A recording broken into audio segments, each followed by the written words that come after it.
public schools, what would it be? Let's start with Erica. It's not so much a change, but it's a continuation of some of these really great things that we've got going on in terms of getting kids excited about STEM fields. So many of these new businesses that we have coming in are STEM related. And so just looking at some non-traditional fields, things that haven't existed before, jobs that don't even exist yet. And I think that's a big thing, is that there's jobs out there that don't exist yet that these kids are going to need to be able to fill. And so getting them, and they're going to be creating a lot of these jobs, actually, if we think about it in terms of entrepreneurship, as I do. There's some great maker spaces that were made available through a grant from Northrop Grumman in the south end of the county.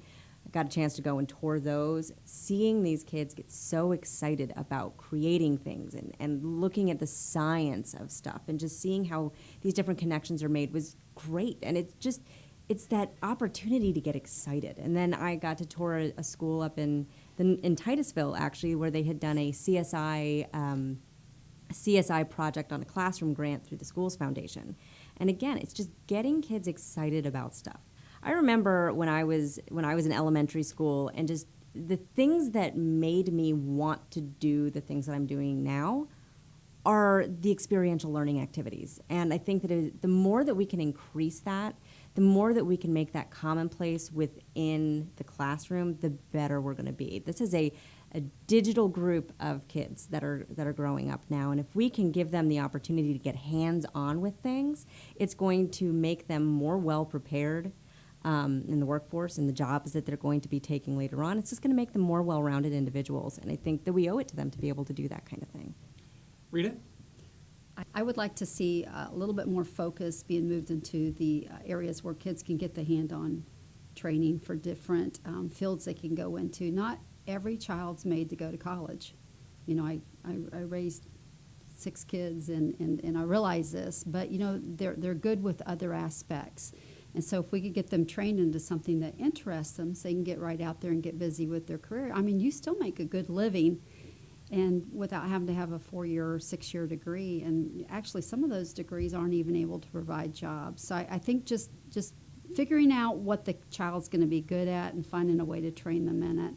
I do see us going more into a computer age, and so maybe some online courses or online studies. I think the school system's already utilizing that. But I have to tell you, I've raised all my kids in Brevard County schools. I grew up in them. My grandchildren are in them, and I think it's the best schools in the state. I think we have an excellent school system, and my family has gotten a great education here in Brevard. Well, if I could change one thing, it would be to change a lot of different things. If I could have $20 million or something like that, Money, yeah. I would take all of the cool vocational programs that are working that impress people and just double them, just replicate them someplace. If they're building satellites at Merritt Island High School, why not also build satellites at Satellite High School? If you've got an AC repair program that's teaching kids at Space Coast High School, why not also do that at, O'Galley High School? You have a lot of great vocational programs in Brevard Public Schools, but they're scattered all over the place, and it's kind of hard to get to those if you don't live in that region, at least. I know that Brevard Public Schools is looking at starting some new busing, some choice busing programs that would get kids, say if you live in Rockledge, and the maritime program that's right there that's awesome isn't quite for you, and you want to go do machining at Cocoa High School, you can hop on a bus and go to Cocoa High School, or vice versa. I think that would be the thing that I would change.